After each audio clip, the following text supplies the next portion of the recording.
evening and welcome to Friendship Radio and to the grand march through life.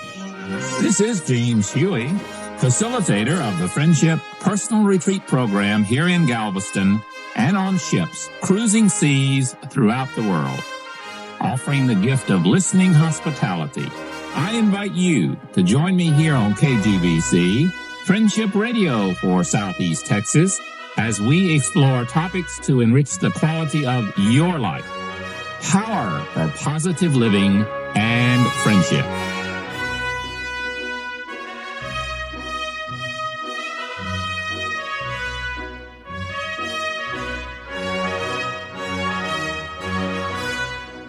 Power for Positive Living has been on the air here in Galveston for 8 months. We came on the air in a cold January. Power for Positive Living and Friendship, however, has reached a point after these 8 months where we're going to be taking a leave of absence here from the KGBC radio community. And so with this leave, it seemed that tonight I would like to share with you some observations of my 15 months here in Galveston. I guess the first thing that has really hit me and has been reinforced over and over again is that listeners are rare. People who will take the time and make the effort to really hear what someone is wanting to say and share, they are extremely rare. Most of us still like to talk about ourselves, and if we can't talk about ourselves, we'll generally want to talk about someone else who isn't present. And unfortunately, one of the last things that comes across is the person who says, I will listen to you and let you talk about whatever you wish to do so. I really have observed over and over again how this human need, and I am convinced that it's a universal human need, to be heard, to be understood, to actually recognize us as an individual, me as an individual. I want you to hear what I have to say. All over the world, people have a need to be recognized as unique human beings. So I recognize once again, those of us who are willing to make the effort and who are able to give what I call a very valued gift, they are rare. And I guess that's probably one reason why friendship was formed in the first place. It's giving the gift to another human being. And it is so wonderful when another human being recognizes that the listener also needs the gift to be heard. One of the things that I have found and had to come to grips with over the years personally is the realization of how many people appreciate the gift of listening to them, but how rare and difficult it is for many of them to return it. And to recognize that because I, James Hughey, happen to be a good listener, I also have a need to be heard. And when I find someone who is a good listener, I recognize that I have really run into a very unique and delightful treasure. I guess another thing that has come along and come back to make a point with me in these last months, I never really know the emotional, the physical, social, or spiritual load that another person is carrying. I know it's so easy to listen to someone and put it into context of how we see things, of our experience. When I listen to a person, I have to work to hear it as it is coming from them, not having it translated, not having it diluted, not having it enhanced or redirected through my emotional, physical, social, or spiritual perceptions. But we never really know what another person is carrying. To me, I want to always be able to recall that I only know what you, as another human being, are willing and able to tell me. I want to know, but I cannot have the gift of mind reading, and I will only know those things which you are willing to share with me. The third thing that came to me this afternoon as I was trying to put together some ideas that might be helpful is that I have learned again, over and over, probably every month, that life is full of positives and life is full of negatives. You and I get to choose the focus of our lives. Unfortunately, it's been my observation that we as human beings oftentimes may devote more energy to changing the cards we are dealt in life rather than balancing this desire to change the cards, balancing it with how you and I choose to play with the cards that we are dealt, or how we choose to play with what happens to us based on what other people decide for their lives. Life is full of positives and negatives. That is true. You've heard the old adage, and you've probably heard it here on this program many times.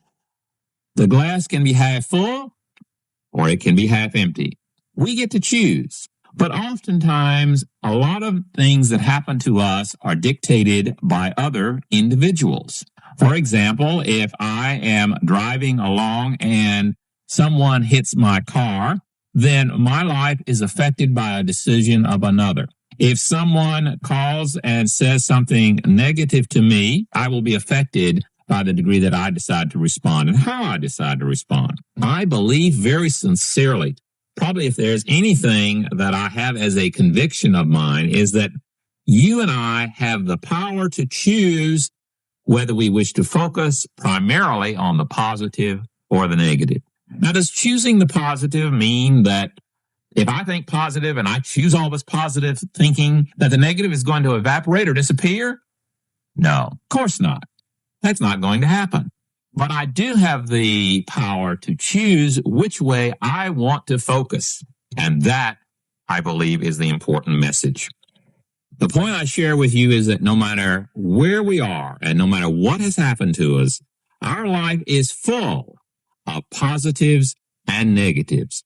You and I get to choose that focus. And I hope that we will not underestimate our power to choose the positive. Another point that I'd like to share with you here is that some people are basically uncomfortable with positive stroking. Now, this was kind of a shock to me because I thought all of us want to feel good. All of us want to have a chance to think and feel in a positive, nurturing, affirming sense. But the reality is, we've heard this phrase before, but different strokes for different folks. What makes me feel positive or behave in a positive manner does not guarantee that it's going to be the same for another. For example, I like to touch people. I like to look at people. But I have found these as being very positive ways to communicate feelings of affirmation and strength from me. But once again, other people can take these same behaviors and say, why are you staring at me? Or you've trespassed over a personal boundary. Who basically defines what's positive? Each of us as individuals. It isn't for your friend or your neighbor or your spouse or your parents or your children or your employer or anyone else to define what's positive in your life. We have the power to label things like what is of value. We have the power to label what is success. That's important.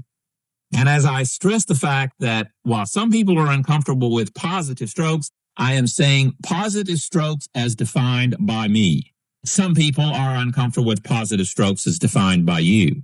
But I believe that all of us want the positive strokes.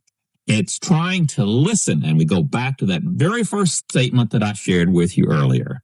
Do we listen to what someone is telling us is positive? Or do we, like what most of us find very easy to do, saying, well, this is positive for me, so therefore it must be positive for you? Unfortunately, I think most of us, as I say, do the second.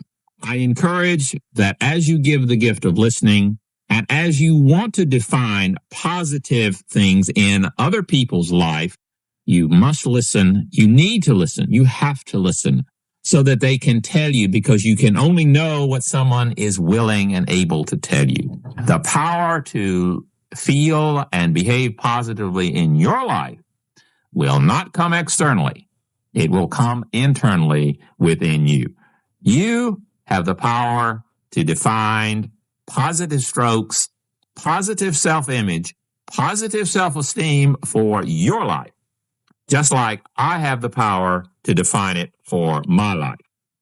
I define what is valuable to me. I define what is successful to me, just like you will be able to do the same for you.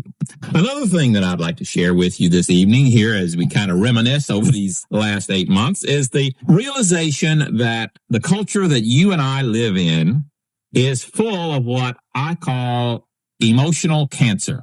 Emotional cancer is defined by me as perfectionistic expectations. The perfectionistic expectations that we as human beings have of ourselves and of each other. We've talked about the shoulds, for example, here on Thursday nights. Well, the shoulds are just one example of it. You know, you should be this way, and you should be that way, and you should do this, and you should do that. All of those things that are external and then oftentimes made internal. The shoulds, the oughts, the must, rather than processing it and making a decision and then being responsible for the decision.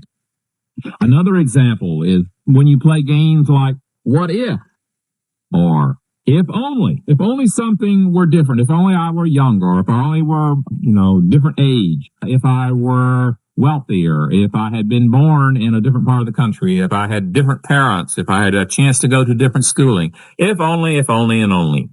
This is a tendency, the expectation that somehow we would be perfect if only our circumstances were perfect. Well, circumstances are never going to be perfect. Kind of like waiting for the perfect friend. Well, you'll be friendless throughout your life if you're expecting a perfect friend. If you're looking for the perfect job, you'll never work. The reality is that even though we oftentimes set up perfectionism and call them gold, I believe they become cancerous in the sense that they grow and they eat away at healthy tissue. The realization that we are human beings. It's a tendency to focus on the past and the future as versus what is happening right now. What is happening in your life as you and I are talking at this moment. Another aspect of perfectionism are people who spend their lives blaming. If something happened, they always find something or some person to blame. Now, at one extreme are people who blame themselves for everything that happens in their world. Like, as I say, if you're driving down the street and somebody comes out but doesn't stop at a stop sign, they would blame themselves for some reason, like, well, I should have been going faster, or I should have been going slower, or I should have taken a different street, and on and on. That's one type of blamers, the ones who will take blame for everything. At the other end are the ones who take blame, not me. It's all the people around me. And of course, the old, it isn't fair. A perfectionistic expectation is that somehow things will always work out just right. And they will work out positively. They will work out so that they're understood. And that just doesn't happen. When I talk about our culture being full of expectations of perfectionism, I say just recognize that it's there. And you and I must be making our own inner decision about how we want to do it. And that leads me to my next point, which is the old I did it my way phrase. I did it my way has lots of different meanings because there are lots of different folks. It's unfortunate, but a number of people believe that if I did it my way, that means that I have the power to control other people, the power to control circumstances. I don't think it has anything to do with that. My way means that I take responsibility for doing and making the choices that are mine. Not making the choices for the rest of the world, not making choices for my neighbors, not making choices for my family, nor my friend. I did it my way means I'm going to take responsibility for doing it my way. I'm not out to regulate or control other people and circumstances. There's oftentimes an assumption that my way is fun and it's always going to result in positive outcomes. It doesn't. We say the world is full of positives and it's full of negatives, and doing it my way guarantees that both will be there. It's not some form of magical thinking. It's not like fairy tales. It isn't like if I just think positive long enough, everything is just going to turn out ducky keen. No, it won't happen that way. Another point, and it's been kind of an extension of this, I did it my way, is to realize what has been friendship radio. Friendship Radio has basically been my production. It's given me the wonderful gift of being able to define me and define what the whole concept of the organization of friendship is all about. That's exciting. I feel very fortunate and very blessed to have been able to have this particular production. I've recognized that Power for Positive Living is not a typical talk show. It's not a talk show like Doug Johnson up at KPRC in Houston. It's not one where we spend a lot of time on the telephone line dialoguing back and forth. It's not a show that's built on controversy or confrontation. It's different than the show that precedes this one, which is Galveston Night Talk with Todd Summers and Bill Michelle.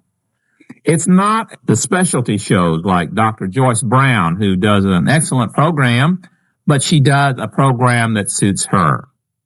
I do not, for example, find Friendship Radio like a program my nephews, and I've mentioned them here on Thursday night, because once again, they are so affirming and they give one of the most delightful gifts and the things that keep their uncle relatively healthy. And I think I stay healthy most of the time, but one of the things they give is this unconditional love, unconditional accepting. As I've shared with you before, if I were to sit here and read the telephone directory of Galveston County, they would think it was great.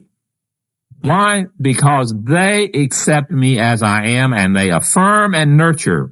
They don't emphasize the differences. They affirm me as a person.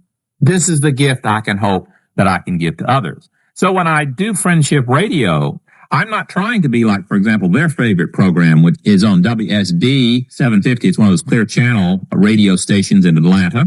And there's a program called Off the Wall with David Paul. It's totally different from this one, and yet it has a great deal of meaning for my nephews, and they thoroughly enjoy it. We go back to different strokes for different folks. I know that you have responded to the focus of this program, which is to convey that each of us has the power to make choices, to write our life story. You and I will decide what Friday will be because of the choices that we make. As I conclude this portion of our time together, friends, is to let me take a moment and thank you, the listeners who have joined me here on Thursday evenings, for making this such a wonderful and positive experience for yours truly. Thursday nights have been special for me since January of 1990. It has been delightful to share with you some things that are important to me.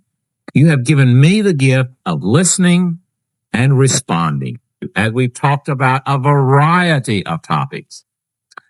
I think the guests that have been kind enough to come here and share some of their stories, some of their ideas, some of their perceptions, some of their experiences, I thank all of them. And I guess for special thanks, I need to go back and thank those people who helped Friendship Radio evolve. First, there was Jeff Antonelli from Travel Counselors down on Mechanic Avenue here in Galveston. Jeff suggested last fall that I contact Doug Johnson up at KPRC and that we go on as a guest and talk about friendship as the enrichment cruise lecturing and friendship as a personal retreat program. Two very key components of the whole friendship outreach. Did contact Doug, was on his show, and during one of the breaks, Doug Johnson suggested that maybe it would be best if I could do my own talk show, my own program, because he felt what I had to say, what I wanted to share with other people could be done on radio. Fortunately, I had the chance then to be a guest on Galveston Night Talk. I had the chance to talk with Bill Michelle twice, and we had some very inquiring and provocative questions, some very challenging questions, some things that made me think and help clarify what friendship was all about. When I told him of Doug Johnson's suggestion, he contacted Charles McCullough here at KGBC and suggested that they consider me. And then I move on to thanking Charles after I thank Jeff and Doug and Bill.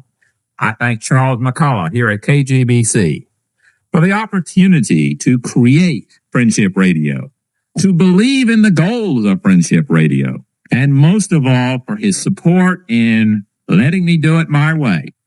And I can't help but realize that all of the things that I have learned have been me having the opportunity to take responsibility for the things that have gone well during these last 8 months, and probably a little bit of the responsibility for some of the faux pas we've had.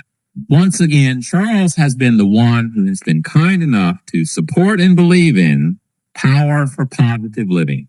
And I do thank him. There would be no way of doing and extending thanks for Friendship Radio unless I included my Dr. Positive fan club.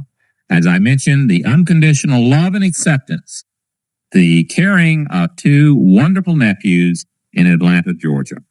I also want to thank Our Lady of Guadalupe, the Catholic Church here on 45th and M, and the pastor, Reverend Bob Flick, for bringing Friendship to Galveston so that we could experiment with Friendship House and the whole program of personal retreating. Having been brought to Galveston, I then had the opportunity to meet some of these people that have allowed me to be here on KGBC with you on Thursday nights. I could not end my thanks without thanking myself for the challenge of growing through giving here on Friendship. I believe it has been the most positive, the most exciting and affirming experience that I could possibly have imagined. With all of that, I thank you once again for your kindness in joining me here on KGBC. And we're probably going to be ending a few minutes early because I believe that when you have said what you have to say, it's probably time to say goodnight.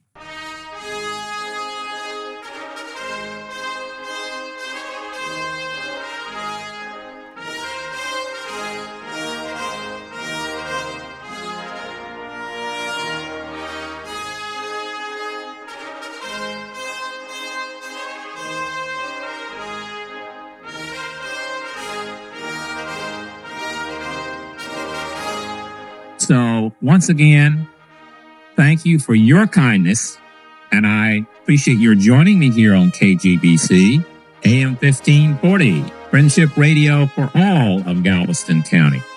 I appreciate the gift of your time that you spent with me, and I hope that this program has provided, not only this program, but all of the programs that we have done, a valuable resource as you write your life story.